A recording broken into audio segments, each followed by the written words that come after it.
So let's start by actually celebrating the win, because it was a long overdue win, a much needed win. Granted, we did beat Coventry on penalties, but in terms of the Premier League, that's our first win in a long while, and only our second win in, I believe, 9 games.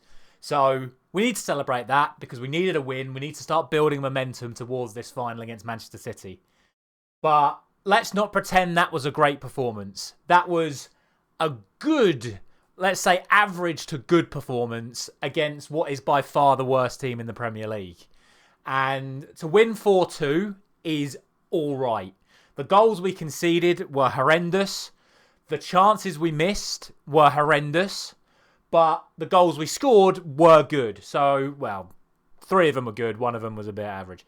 But we have to look at it from that perspective. But I'm still not too happy with that performance. And what I'm really pleased to see is that in that final minute of stoppage time, you could see Erik ten Hag still frustrated about certain passages of movement and passing from some of the players on the pitch. And that's good to see. So you can clearly tell that he wasn't fully convinced with that performance tonight as well. And he needed a good performance tonight, Erik ten Hag. And I feel like for the most part, he had a good night as well. The team had a good night. And obviously the main man that we're going to have to talk about for this video is, of course, Bruno Fernandes, who has yet again put in a man of the match performance against a bang average team. And that's the sort of reasoning behind the title and the thumbnail for this video about doing it when it matters.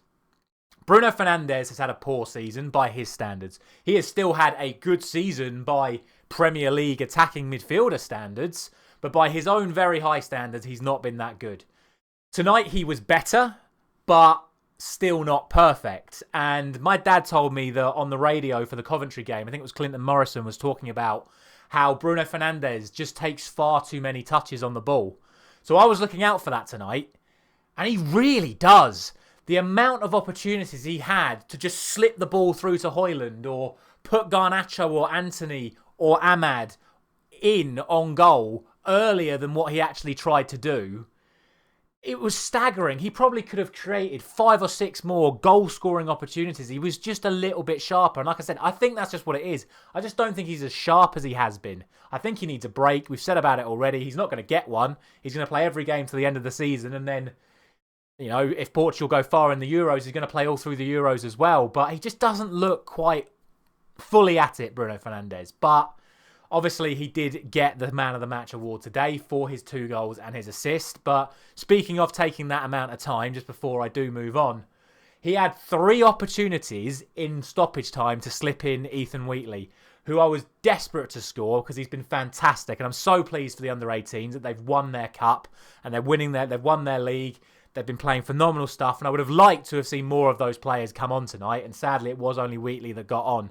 But he made 3 fantastic runs for Bruno, and he just didn't put him in. They won't make the highlights because nothing came of it, but he could have put him in and he didn't. So it's definitely something we need to keep an eye on, because we're going to waste even more opportunities purely by just not feeding it to the strikers sooner. That's where I'll then bring it on to Rasmus, because I was so happy for him to finally get a goal tonight, and again, like I was just talking about, he was starved of service again. This is why I can't put this performance any higher than an average to good. Because the amount of times Rasmus was peeling off, making these brilliant runs in between the centre-backs, looking to get on the end of things. And like I've already spoken about, Bruno wasn't giving him the ball. The wingers, Garnacho and Antony, every time they cut inside, they shot. Bruno, like I said, kept shooting from distance. The only reason we won this game is because one of Bruno's long shots went in. I can pretty much guarantee you if that goal didn't go in like that, we wouldn't have scored a build-up play goal.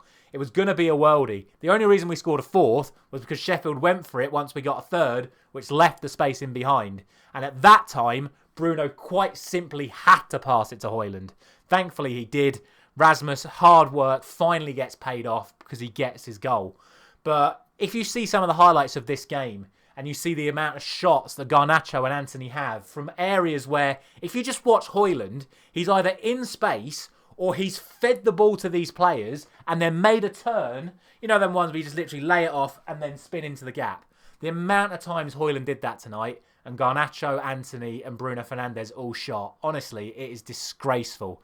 And apparently there has been a bust-up between Bruno and Højlund this week, and I think it was pretty evident tonight because there was a chance in the first half where Bruno put a ball into the middle where he did it first time, what Højlund's been asking for, but the defender was covering it. The defender got the block in. Højlund nearly got there.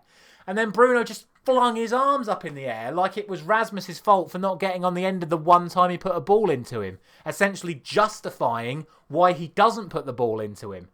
And I looked at that chance and went, he was just never going to get there. So I'm pleased Højlund got his goal.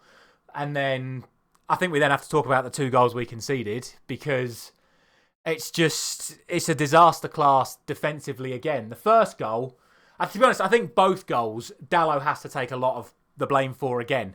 And I know obviously Onana has to take about 90% of the blame for the first goal, but I'm chucking the other 10% on Dalot because I don't know where he plays when we get the ball at the back. He keeps making these moves into midfield, which, granted, is one of the reasons why we scored one of our goals later on in the game. So, in that regard, it does work at times.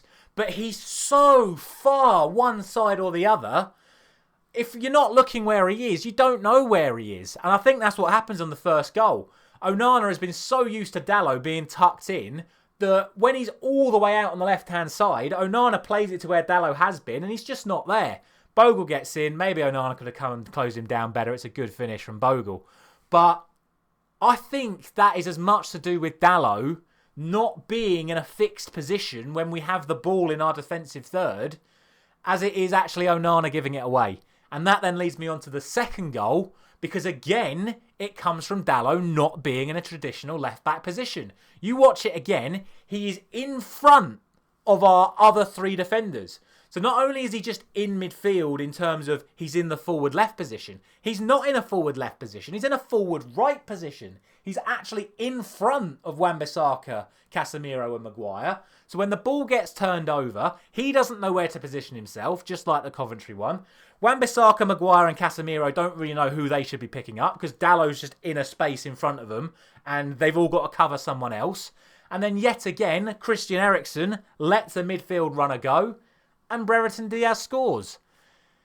It has to be addressed, this whole midfield runner thing. Christian Eriksen, in his professional footballer career, is not ever been a holding midfielder.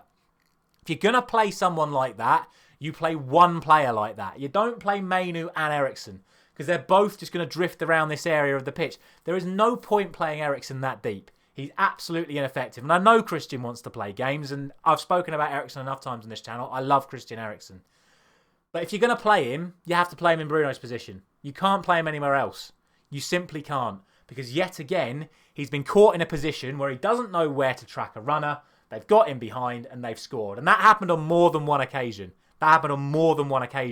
It's just that was the only time it was punished. So, unfortunately for Eriksen, if he wants to play games, he's going to have to tell Ten Hag, give Bruno a rest and play me there. Because he can't keep playing him in that midfield position.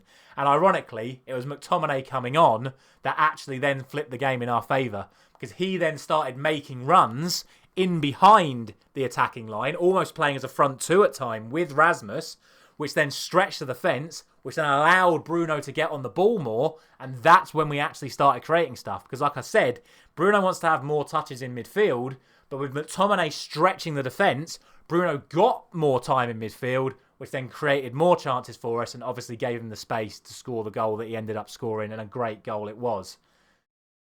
Outside of that, my only real other complaint is composure in front of goal from Garnacho again. Very, very talented youngster. I'm not going to have a go at Garnacho because he's been one of our best players this season, one of our hardest working players this season. He's 19 years old. He just needs a little bit of fine-tuning, but he had 2 near enough nailed-on goals tonight where all he's got to do is show a little bit more composure. He needed to slot both of them. The first one, he just sort of scuffs at the keeper's hand where he could have just placed it in the far corner. The second one, again, he just needed to slide it past him and he lifted it straight into the keeper's hands. Disappointing, but again, he worked hard tonight. He did create opportunities, but again, as I spoke about, he could have passed it a couple of times as well and he chose not to. So, still a lot to work on.